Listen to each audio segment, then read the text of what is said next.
'Twas the night before January, when all through the house not a creature was stirring, nor a Peter about. No new reviews, a Sega untouched, for over 3 months as games collect dust. But a glimmer of hope, like a star top a tree.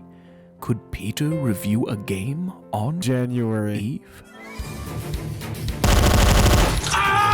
Fuck Christmas! January. I've had it up to my ass cheeks with Christmas. No more mistletoe, no more Mariah Carey, no more Santa Claus. Dang it. No longer will I remain under the thumb of this oppressive holiday. In fact, I may just do something crazy. Like... Happy holidays. It's time to stand up without our dicks and fuck Christmas in the ass! Santa Claus thinks he can do whatever he wants. Holly jolly fat piece of shit scuffing up my fucking shingles. Not this Christmas. I don't even have a chimney. So Santa Claus is gonna have to use the front door. And I adhere to the castle doctrine. So I'd like to see him try!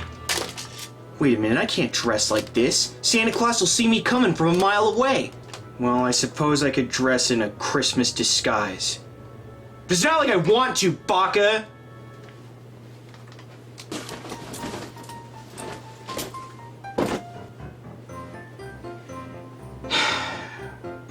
Ho ho, holy shit, this is itchy. Oh, it smells like pee. Well, at least if Santa Claus shows up now, I'll have the drop on him. Shit. Damn it! Where's the safety on this thing? Anyways, fuck Christmas. Today we're not even reviewing a Christmas game. Today we'll be reviewing Tom and Jerry's Frantic Antics for the Sega Genesis. Fuck, still hate Christmas!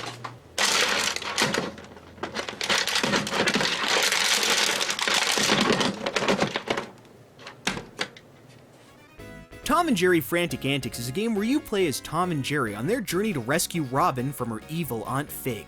The game is based loosely on the 1992 movie. Loosely. The first thing I noticed about this game is that unlike most Sega games, Tom and Jerry Frantic Antics does not have an options menu, so there's no difficulty option and you're stuck with the default control layout, which took some getting used to for me. Mostly because you use the B button to jump in this game, which is a fucking travesty. The B button is not for jumping, okay? That's against God and the gamer code. Another thing that took some getting used to was the running. You can run in this game by holding down the A button, which you'll need to utilize to use running jumps to get across some of the larger gaps in the game. There are also items that you can pick up in each stage that can be thrown with a C button. They're basically projectile weapons and they're really useful for clearing enemies from platforms or just getting rid of some of the more difficult enemies in the game. You also have a roll attack that you can use by pressing down on the D-pad while running. Every day it gets harder and harder not to compare games to Sonic the Hedgehog. Anyway, let's start from the top. Stage 1, the street. Get back home, but watch out for Spike. I'll tear you limb from limb. Understand? So the very first stage has you roaming around the streets of your hometown, which has been taken over by rats with guns and grannies that spit their dentures at you. Gross, dude. Ew. Self-defense. This neighborhood is extremely hostile. I mean, there's active shooters, violent cyclists, aggressive grandmothers. Even the fire hydrants are dangerous. Gotta be real careful around those fire hydrants. There's also massive sinkholes that you can fall into, and if you do, you die instantly. God, who is responsible for public works in this town? Well, at least when Tom dies, he goes to heaven. Silver lining. Speaking of heaven, check out these giant floating Oreos in the sky. Oh cool, the sky Oreos led me to a free life. Sweet. Man, I can't help but notice this stage is really long. I mean, I feel like I've been walking forever, fighting off rats and old ladies, scrambling over rooftops, collecting dead fish, and this is the very first stage. It's massive. I have got to be getting near the end of it. Watch out for Spike. Watch out for Spike. Wait, what? I gotta do the whole stage over again? What a load of fuck, dude! I can't believe there aren't any checkpoints. Alright, so after killing everyone in the neighborhood's grandmother, I'm back at Spike again, and I think I'm just gonna try to run past him. I don't know what else to do here. Alright, we did it. Find Jerry before the house falls down. Wait, now the houses are collapsing? Oh, right, this is from the movie. I forgot this game was based on the movie. Probably because I don't remember the part of the movie where Tom kills an elderly woman with a football. So I guess this stage is supposed to be based on the scene where Tom and Jerry's house gets smashed to bits with a wrecking ball. Yeah, judging by the holes in the wall, We're off to a great start. All right, let's try this again. Holy shit. Oh my God, dude, Jesus Christ. Shit. Whoa, dude. Ow, ow. Oh God, who owns this many fucking bowling balls? Yeah, no, I'm good. Everything in this house is trying to kill me. Faulty electronics, vases, chandeliers, bowling balls, birds, and the bastard driving the crane. But at least I found a cool secret wall where I can grab an extra life. It's the little things. By the way, the extra lives in this game are kind of weird. Firstly, they're hearts, which is a strange design choice to me. I mean, it's not as weird as the pile of health kits in Jurassic Park Rampage Edition, but it's still confusing because I keep thinking that it will replenish my health and it doesn't. Also, sometimes the hearts give you 2 lives instead of 1, and I'm not exactly sure why this happens, but it seems like it happens when you're on your last life, which is good because I'm gonna need all the extra lives I can get considering the wrecking balls kill you in 1 hit. Oh my God, that was close! Nothing I love more than getting one-shotted and having to start the entire stage over. But you know, as frustrating as this is, it's actually kind of fun. I mean, this stage is leaps and bounds ahead of the first one. It's a big stage with diverging paths, tons of enemies and obstacles to keep you on your toes, and the platforming is actually pretty good here. I actually feel like I'm being challenged. It feels cool when you start to get the hang of it, you know, sliding down the stairs like a badass, hopping over demonic vacuum cleaners, dodging falling chandeliers, and kicking the shit out of birds. I'm starting to warm up to this game, but I still can't get over the fact that there are obstacles that can kill you in a single hit in such a massive stage with no checkpoints. At least they only appear near these big holes in the wall, so you know when you're likely to have to dodge one. Holy shit, dude, come on. I've got to be getting close to the end of the stage. Oh, thank God. Oh, hey, Jerry. Hope you had a nice little nap boarded up in your hole there while I was out dodging wrecking balls and demonic vacuum cleaners, you little f***headed shit. Why I oughta, dude. All right, on to stage 3. What's going on with Jerry's arm? I think he's supposed to be dangling it over the wood, but he's in front of the wood? Has Jerry been impaled through the neck by this piece of wood? Is he fucking dead? It's a tough world out there. You gotta stick with your friends. This is like a boomer meme template. When you're a kid, you're a mouse, but when you get older, you're a cat, and the mouse is your hopes and dreams that you have to eat to survive. Oh, alright, cool. We do get to play as Jerry. I guess it depends on the stage you're playing. Oh my God, what is going on with the music, dude? This sounds like some shit that skeletons would get down to. Bone grips. Wow, this is literally an 8-second audio loop of panic-inducing xylophone. Like, I feel like I'm gonna hyperventilate listening to this shit. What the Dude, the music just changed, like, instantly. Was that a glitch?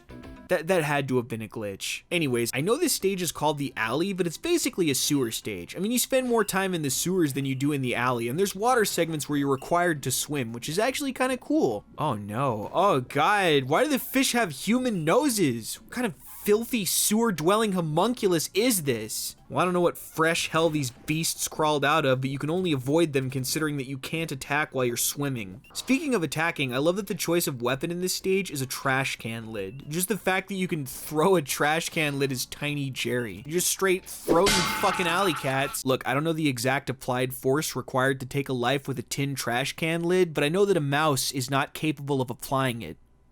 Without steroids. Jerry's jacked up, yo. He's on that juice. He's been coating his cheese in creatine, and he isn't afraid to take a life. This mouse is dangerous. Not even guns can stop him. Not even God. But you know what can stop him? These friggin' ladders, dude. The controls for climbing ladders in this game suck. Every time you try to climb off the ladder, your character gets launched into the air like he's got rocket ass. Come on, dude. I'm gonna run out of time trying to climb these things. Whoa, Nelly. Whoa, Nelly. I said whoa, Nelly. Nope, sometimes you just have to calm down and enter a zen-like state. Become one with the ladder. Feel the steps transforming you, your subatomic particles vibrating to the frequency. You are becoming ascension. Slow and steady wins the race, as they say. Do you guys... Damn, dude, Jerry's thick. All right, where am I going here? Oh, Jesus. Hello, my name is Robyn. Can you help me find my father?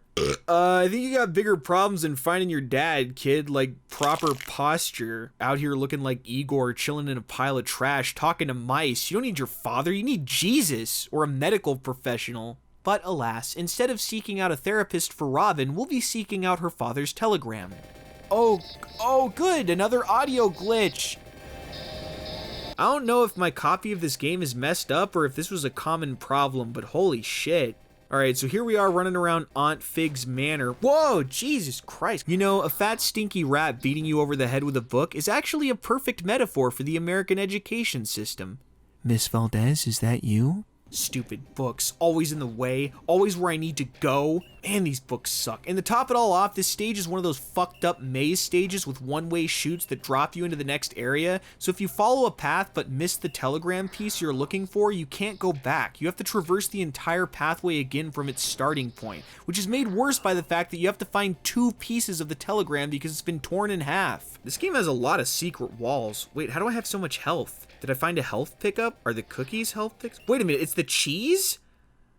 Oh, I'm dumb and didn't notice that until stage 4. The American education system failed me. Well, that's cool though. I mean, at least the collectibles actually serve a purpose and I feel incentivized to collect them now. I wish I lived in a world where there was just copious amounts of levitating cheese floating in the streets. I wanna live in a world of cheese. I wanna live in a world of cheese. When somebody melts some cheddar for me, please. But I digress. We have found the other half of the telegram, which means we're moving on to stage 5, the basement. Find the control panel to set the dogs free. Oh shit, this is Dr. Applecheek's basement. Oh, Dr. Applecheeks, you demented fuck. There's that glitchy music again. So stage 5 has you running around Dr. Applecheek's animal shelter, throwing crowbars at rats and looking for the breaker switch or whatever. Whoa, dude, that is one buff-looking dog. Good thing he's in that cage and I'm out here. Hey, Schmoovie, sucks to be you. God, what a jerk. Oh, Jesus, that electrical block does so much damage, dude. Now I need health. Dang it, I keep forgetting the Coogies don't heal you. Okay, so about the Coogies. There's 4 somewhat hidden Coogies in each stage, and collecting all 4 of them gives you a free life, but I keep mistaking them for health. And I could honestly really use a health pickup right about now because I only have a splinter of health left, and this stage is... Wait, what? You only get 2 continues? I love how the game over screen implies that thanks to your shitty gameplay, Tom and Jerry end up homeless with nothing to warm their frigid crab hands but a dumpster fire. Alright, well, let's try this again from the top. I suppose I should talk about some of the issues I have with this game. So, there are some really bizarre inconsistencies with the way you take damage that I just can't seem to wrap my noodle around. Specifically during the roll attack. For example, watch how much health you lose when this buff dog punches you.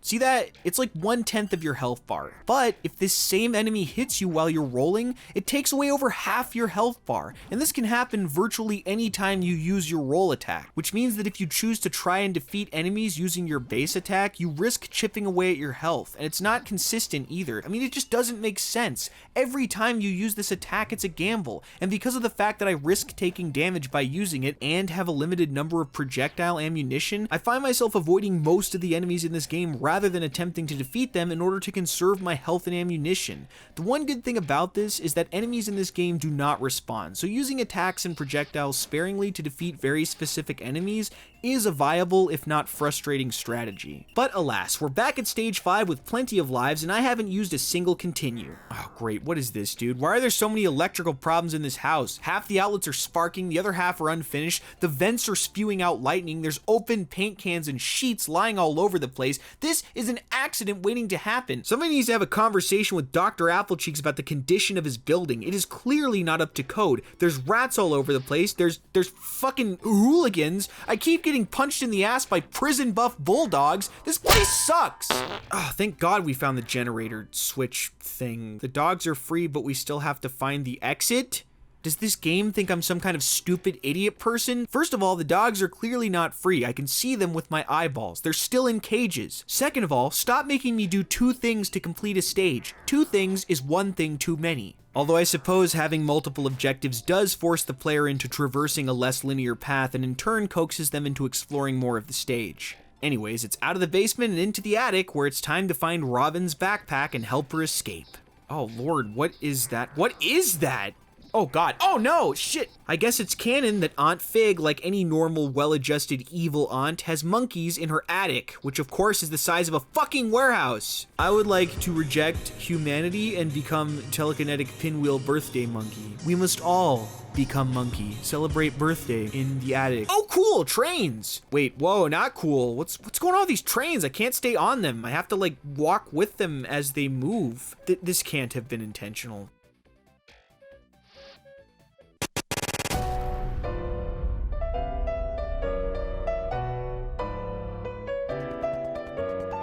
Oh god, he's too powerful!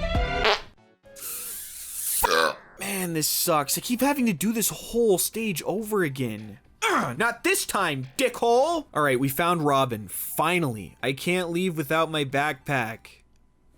You can if I throw you out the fucking window. Great! Now I have to go back because I forgot her backpack. Stupid Robyn. Stupid rats. Stupid cranes! Oh, here it is, behind this hidden wall. Good thing this game has so many hidden walls or I never would have even thought to look here. Alright, Robyn, I got your stupid backpack. Now let's go. Carnival. Have some fun while you're here, but watch out for Captain Kitty. Why do I get the feeling I'm not going to be having very much fun? Oh god. Oh god. Fuck! This carnival sucks, dude! Not to mention the time limit is actually giving me some trouble in this stage, mostly due to the abundance of enemies. There are so many enemies and obstacles in this stage that attempting to take your time to sort through them will result in a timeout, and there's also a couple of very difficult platforming segments. Like trying to jump onto these ledges is friggin' ridiculous, dude! Get up there! Oh my... Get up! Fucking... I keep slipping around. Please, God. Fuck, finally. Oh no, a dead end? Where am I supposed to go? I'm so sketched out that something's gonna kill me and I'm gonna have to do the entire stage over, but I gotta be quick or I'll run out of time. Oh! Poor Jerry. Ran right into the old dong. Alright, so here we are in what has to be the final stage of the game. I mean, this is the burning cabin, which is pretty much the climax of the film, and what's this? Oh shit, he drink. Cool, a new game mechanic. This would actually be kind of refreshing if it weren't for the fact that there's really not any fires that you need to put out. I mean, you can pretty much choose to avoid them all, so it's kind of redundant to load up on water and virtually incapacitate yourself just to waddle a few feet to put out a fire you can easily jump over. It also doesn't do any damage to enemies, so although it's a cool mechanic, it's pretty much useless. Unless you're into that sort of thing. Oh man, trying to traverse these platforms without getting hit by the falling fire is extremely difficult. It's so hard to avoid the debris. You know, I think one of my biggest issues with this game is the stupid slide animation that your character does when you change directions while running. I really do not like when games have a forced skid at the end of a run. And I know that Sonic has a skid animation, but it isn't forced. The physics in early Sonic games are near perfect, and the slide actually feels like friction is bringing your character to a halt rather than a forced animation, which is what it feels like when you slide in Tom and Jerry. Gauging whether or not you're about to overshoot or undershoot a jump can be difficult when you have to account for the potential skid animation, and that makes platforming sloppy. But alas, we've made our way to the rooftop, which means it's time to face off with Aunt Figg. Alright, Figg, you bulbous bucket of blithering bile, you repugnant sack of slithering snakes. You're nothing more than a bloated bitch with a 6-chin grin, and I'm gonna take you down. Great, now I gotta do the entire stage over just to face off with her again. You know what? Aunt Figg is so dumb, dude. Honestly, she's so bent on acquiring the Starling estate through the legal guardianship of Robyn that she can't see the bigger picture here. That ass. She could be making fat stacks of cash on OnlyFans if she just posted some giant-ass butt crush videos, dude. All she's gotta do is have lick boot film her slamming her ass onto a pile of Barbies. Alright, Figg, this time I'm ready.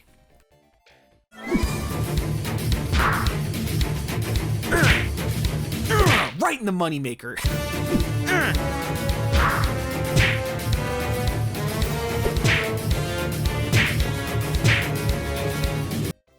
Oh, that's it? She just flies off screen? Well, we did it, I guess. We defeated Aunt Figg and saved the day.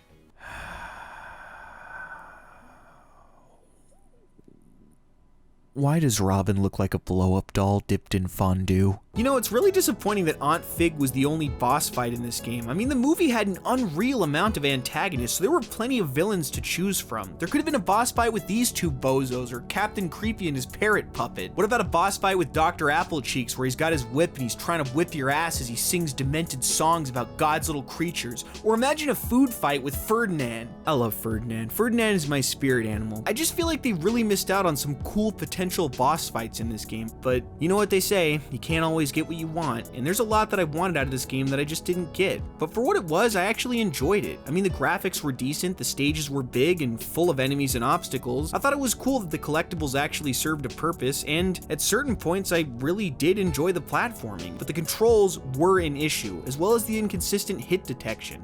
The music, I actually enjoy. I mean, bone grips are my jam, dude. I love hardcore xylophone. But they did recycle songs for the later stages, which is pretty lame. All in all, I'd have to give Tom and Jerry Frantic Antics for the Sega Genesis 3.5 thick Jerrys out of 5. Now don't forget to like, subscribe, and leave a comment in the comments section below. And if you really enjoy these reviews and would like to see them more often, please consider donating to my Patreon. Unless you're a Crofter, in which case, get And now it's time for Comments with Peter, the part of the show where Peter reads your stupid fucking comments.